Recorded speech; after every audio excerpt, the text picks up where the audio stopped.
ago. So like we learned a little bit about manipulation. But this is a very wealthy man right here. This is Ari Raxter. He's out of Austin, Texas, as I mentioned earlier.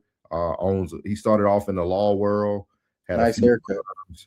Yeah. You can tell where he go, plug. You know he go to Black Barbershop. And you see what he got on? He wealthy, but he got on his gray sweats, white tee, and some Nike. I Yeah, man. mean, You finna see he's adjacent. He oh, okay. he's done a lot in the community, but I want y'all to hear. Banks set him up, but he don't even know it. Here you Now, go.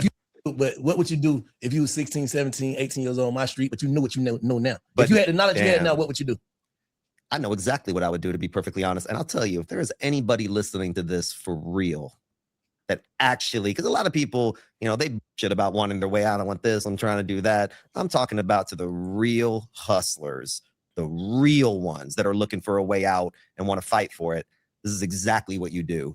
You go to whatever neighborhood you're in and you go find the old heads and the OGs, a couple of them, one of them, two of them, the real ones, and you make yourself indispensable to them. You mow their damn lawn, you wash their car, you cook them. I don't give a fuck what it is. Only you know what it is, but you make yourself somebody valuable to those men and women that have wisdom, and you also do the same for the people that they love. Yeah. It's their kids, it's their grandma, it's the goddamn neighbor.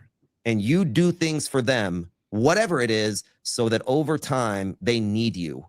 And when they need you, you become close to the seat of power. I watch the way everybody in that room talks to you. Some of the biggest names in this culture, they came up to you, and I watched the way you generously gave them advice. They asked little questions. When they walked up to you, their shoulders dipped a little bit. They're walking around like this and stuff. Not when they came up to you. And then you generously gave them a piece of knowledge. They expressed some fear that they have, and you either told them that no, or you told them yes, and they would keep coming up. So if I'm in that situation and I'm a young kid, I would come find that person and do whatever I could for them. For my bosses on Wall Street, when I first started, I knew that my boss, who's one of the biggest, guys in real estate finance in the world, my wrestling coach introduced me to him. He gave me a shot to build my first big business. And I knew at around 7:15 every morning, he walked out of his apartment on Park Avenue in New York City, and he'd walk down the road to his office. And I made sure that every single day, okay, and Major, my best friend, who you know very well. Yeah, shout out to Major. Shout out to Major Miller, the goat of all goats. Yeah. Literally. My life doesn't exist without him. And we've been at it since 7th grade, as you know. Same hustle, there's just more commas and zeros, but it's the same shit. I would make sure that I stood across the street 1 hour before he walked out, just so I could walk with him to work. And I had my job. I was out late. I was doing the things I was doing. And then when he was done with work, I was standing outside of his office just so I could walk with him. He'd drive out to pick up his kids every Thursday, and I would drive him. I was a lawyer, top of my class. I had every excuse in the world to be like, no, I was a grown-ass man. I already had my bachelor's, my PhD, but to be next to him, just to hear him on the phone a little bit, to hear the tones that he used, the stuff that he said. Like that was the education, taking care of his kids. One of his sons, wanted to go see Jay-Z. He was like 16 years old at the time. And he's telling him, he's like, Dad, call your guy that, we can, he's like, I'm not going to a Jay. I'm not going. And I remember saying, I'll take you. First, I wanted to see Hove, but at the same time, but he's like, you'll take me? He's like, and my friend wants to go. And he remember looking at me like, you're going to take my kids to a Jay-Z concert? And it's like, you're damn right I'm going to take, absolutely. And I remember how that relationship, what it meant to him, where he could hang out with his wife, he could go to the dinner that he wanted to, because it's got to be passed down little by little. So finding those people that have walked that path, and all of them know somebody, and one day, just naturally, they're going to pick up the phone for you. They're going to want to do something for you, because people do business with people they like. Yeah. I don't give a fuck what business it is, what industry. Find a way. They're going to find a way. So as you see there, a very good segment if y'all get to watch the whole hour and some change. But I thought that was very unique, the breakdown he gave of what he would do differently, or the advice he gave from the things he did do. And some people would look at that as a form of manipulation, right? You start to learn the patterns of someone. He even used what Plug said yesterday. The people become codependent upon you, right? Like he said it, like literally they know that I'm gonna be there and I'm gonna do this and I'm gonna get in their good graces, and like I don't care who it is, like so how do y'all feel success is ultimately built upon manipulation?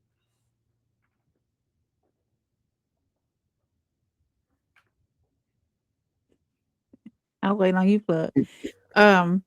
Yes, because you got to put yourself in the right rooms to be successful too.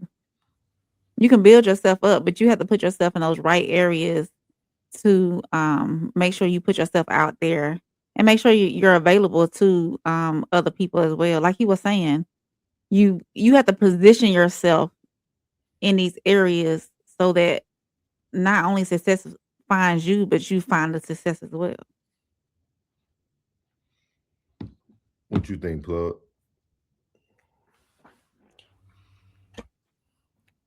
I love that information. Yeah, Mhm. great. I hope he continues to bring men and women of other than Rappers. the black rappers to his platform, because his audience needs to see that. Like that advice that he gave about, going to the OGs, the older ones, and picking their brain and getting that wisdom. Like, just to be important to somebody other than the ones that probably birthed you, like, it's just, I did that, but the ones I got, they instilled a lot of, man in me. Yeah. It wasn't about business. There's a lot of man, just, being kind. You know what I'm saying? Because I was a mean legit. Mhm. Like, I'm glad Class and grew. I know Class was like 2.0 about 10 years ago. That nigga probably hell 10 years ago. I was hell. You know what I mean? But they simmered me down. They was the ones that turned that dial from that 10 down to 7. And man, I know you got a lot of anger in you. No, I ain't angry. I'm just mean as hell. You know what I mean? Just simmer you down a little bit and steal that man in me. But I wish that he could bring more people like him to his platform. I can't wait to be in that position to have them conversation with people like that. Yeah. To bring that to the platform, because I know people want to, man, you got to see black excellence. Well, their idea of black excellence ain't the same. You know what I mean? Like you want that. Most people gatekeep that information. That information that he just gave, now that was $1 million worth of game. But we talked about this, y'all. Y'all remember when we did the Den of Kings, and who was it at the table that said he had to sit down with white men to get Jeezy. Jeezy, yeah. Jeezy said Den of Kings.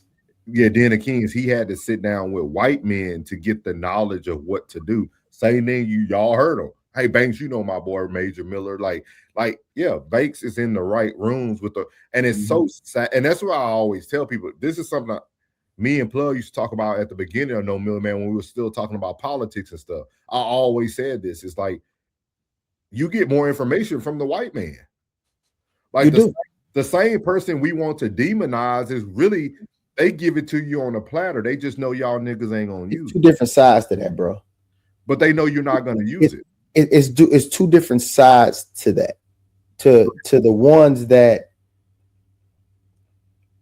it's the ones that have to integrate with us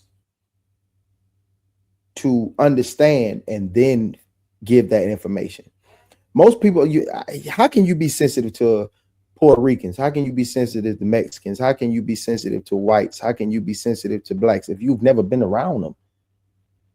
You know what I mean? Like, most people make fun of that. Oh, I got a black friend. That's awesome. I'm glad you do, bro. So when you approaching me, I know you know how to approach me, and I know how to approach you.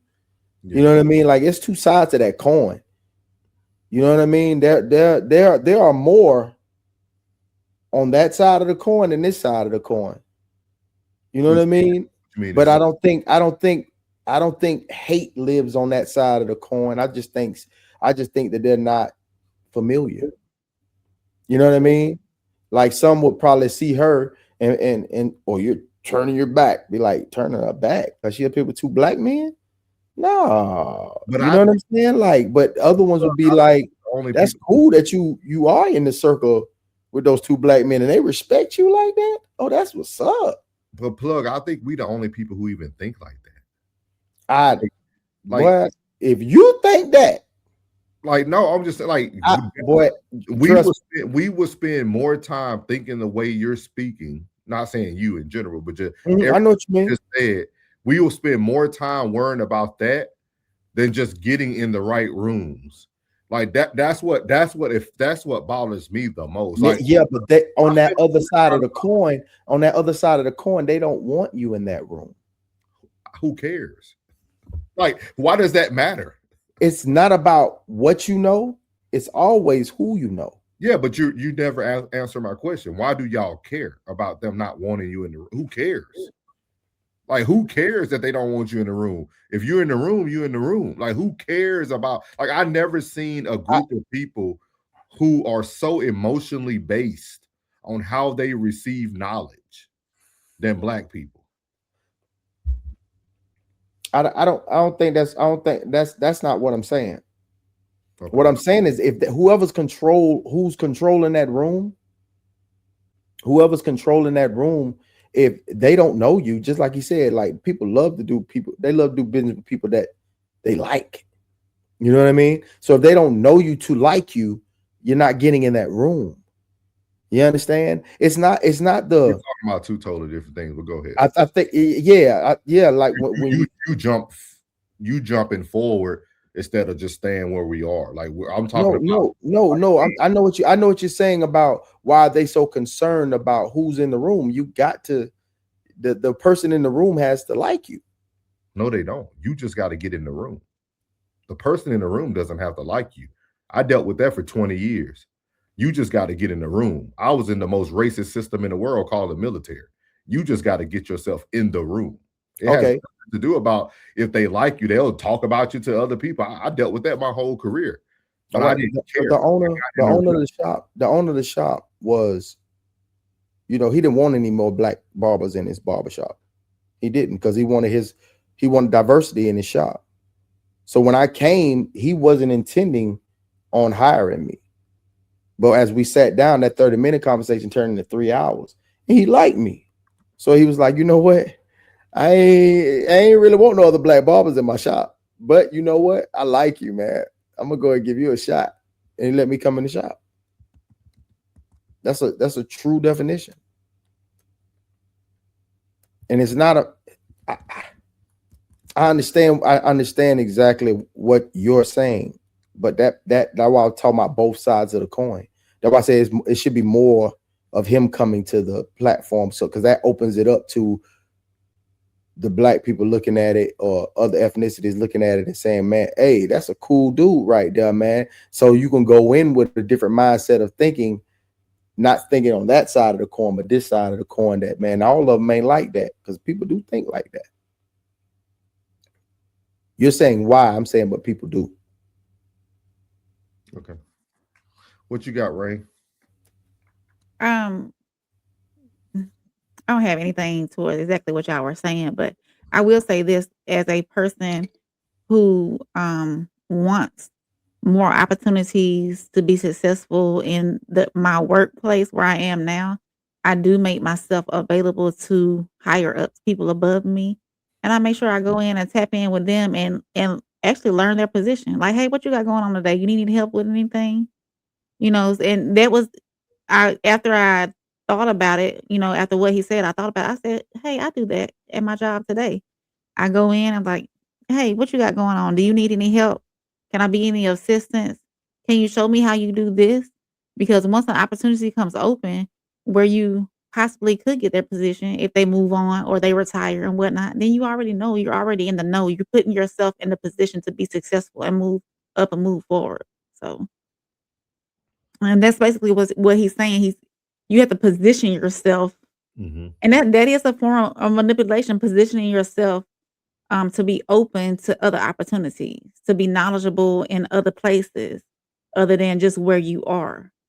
And the people hinder themselves because, oh, they I'm gonna stay in it. I'm gonna stay where I'm at. I'm not gonna worry about, because they're so busy thinking like, oh, they're gonna ask me to do this if I show them I know how to do this. No, you're giving yourself more knowledge. You're opening yourself up to be.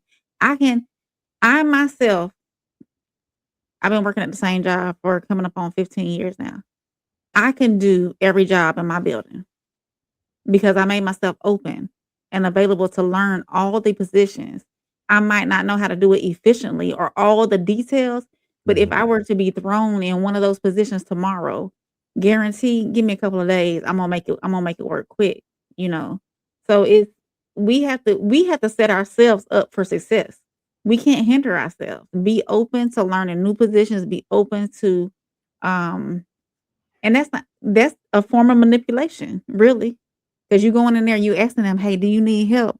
But you really trying to get the knowledge that you need to move up and move forward. Yeah, Yeah, that's how I see it. I agree. I agree. Yeah. My bad for cutting y'all, big dog. It's okay. Juddy said depends on the person, the character, because manipulation is based off of having control. Gary says, as a matter of fact, the first doctor brought me, I can't remember what suggested, but my father literally almost beat him up. Mm. Shout out to Gary, y'all. Y'all make sure y'all send prayers for Gary, man. We appreciate you giving us the information tonight. Don't know who Christian is. Robert said, do y'all ever wonder why we have no hospital, grocery stores, or banks? I'm not tracking Robert, but thank you for coming in. I think he's talking about the in like the black communities. Oh, and okay. Black people owning them and things of that nature. Mm. Class said if success is built on that level of latching on, you can't keep it. So, Classy, you're saying what Mr. Ari said here, that's not something that you're willing to do, like getting to know somebody, getting to know their schedule, making yourself available to learn the things that they learn. I just want to get clarity of like what you're saying. Gary said, look up Donald Trump's relationship with his I forgot what the F word is, but the dude who basically made him what he is has his name Ray Cohen. He said he was very famous superpower lawyer back in the day who died of the HIV, and he caught Donald Trump. He taught Donald Trump everything he effing knows about manipulation in the business. He said they almost respect you trying to manipulate them a little bit. Yeah, because successful people want to feel like they need it. So the best thing you can do around successful people is feel like they're like you want to learn. They'll give you everything because they never had anybody to talk to and sit down and talk to about it. Most people don't. I was talking about this with shout out to my boy. I call him Peso Mike, but he one of the directors I work with. My boy Mike. We talked about it. We were at the Absolute Recomp gym, and we seen one of the very famous, popular YouTubers in the fitness game was in the gym. And we were, I know the guy, so I went up and spoke to him, just said, hey, or whatever. And we were talking about, like, that's why I don't ask to take pictures with famous people and stuff. Like, some people want to feel normal. And I think sometimes we forget that, like, when we go up to people, they're just normal people they want that normalcy. Like, they really want that. So even wealthy people, they love when somebody wants to know knowledge because they're like, oh, okay, you're not trying to make a deal with me. You're not trying to stab me in my back. I don't know who you are. Like, you just want to know knowledge. They'll sit down with you every day and talk to you. It just gives them a release. I don't know if y'all been watching Landman. You get to see it a lot on there. Landman is a great show. They talk about it a lot in the oil field. Classic says shortcuts are built on manipulation. Long term, I'm going to get it off the muscle. Hemp Vibe Network 3284 said, my white male mentor taught me when I was in my upper 20s that most people will do business with who they consider their friends. I do more business with white people than my own culture. Oh, yeah. So I'm assuming you're black, Hemp. K18 said facts. Appreciate you. Everybody who just coming in, make sure you hit that like button. Robert said because everyone is brainwashed to a certain degree. Sweet Soul, shout out to her. She said coming in way late, but ADHD is not an excuse, it's real. Hemp said that same mentor told me they wish they were black, and I had several older men wish they were black. My black brothers do realize their power. Classic said the black people care too much about what white people think. Yep. I don't know. I don't even know what white people be thinking. Yeah, that's why I say I never focus on others. I never focus on the other side of the coin. We sat in that too long. That's why we were in slavery. Hemp said don't realize their power. Sweet said at raw 10-4. Love that. Yeah, I was telling we just had an open conversation. Classic said getting in the room in the business world is synonymous with getting in the house on the plantation. Not always, but I'm gonna say 95% of the businesses that is true. Gary said, I think what he's saying is even if you're in the room, you're not going to hear the information that you're going to pass to the white people. They're going to act different while you're in the room. Classic said, I don't want corporate success. In the way of climbing somebody else's ladder, I will work for somebody until I'm done building my ladder. Gary said, I think what we're saying is even if you're in the room and the room is going to have a different conversation while you're there. Hemp said, manipulation is a spirit. Gary said, and so what if you enter the room and the whole room goes quiet because now you're there? That room's not successful. And it's not meant for you. Find another one. Because real successful men ain't gonna go silent. And real successful men ain't gonna waste time to create a new story just because you're in the room. That's not success. You find me a billionaire that got time to waste to plan a meeting just to have a fake meeting because Nora's and Plug in the room. They ain't making no money that day. Classic said, I'm meeting no nigga to walk to work. Nah, dog. No. He'll say no. Him said, being the icebreaker. Class said, I don't want the money that way. It's plenty of ways to figure out some money. I ain't holding no man's pocket like that. Gary said, picture if you're the one black man and you go to a room for a 99 white rich people. In the second you walk in the room, they all just sit there and stare until you leave or until you say something. Hemp said, facts. Gary said, manipulation means I do something for you to get something in return. If there's something I'm getting in return doesn't hurt you, they probably just don't care too much. Yep. Let's see here. That's the same one. Sweet Soul said, yes, Cohn was Trump's mentor and taught him to be ruthless in his approach to business and politics. They just read the book Art of War. Gary said they both get something out of the arrangement. You can look up good in front of them and they get to have their task completed. Gary said, I just looked at his manipulation as was that quid pro quo. Sweet Soul said, we don't even know what we're thinking. We don't even know what we're thinking. She's talking about for white people. Robert said, right, that's a coward. Yeah, that's what I'm saying if they doing that. Gary said, what are you saying? In low income areas, you guys do not have grocery stores and he's asking Robert and stuff. You have corner stores and liquor stores to try to keep you down. And because they know they did the exact same thing to get to the top. Definitely agree, man. Great topic, man. We appreciate everybody, man. A lot of new faces today, man. Mr. Gary, Sweet Soul. Who else? We had Robert, Hemp, our normals in here, our boy Classic, Tez. Who else we had in here today? Did Joe Jet stop by or no? Who? No, that was Miles. I was thinking about Miles. We had Lisa, Christian, John Boy was in there. So we appreciate everybody who stopped in. Make sure y'all hit that like button on YouTube. So what she said, Sweet Soul said, I like what the young lady on the panel was speaking about. To me, it sounds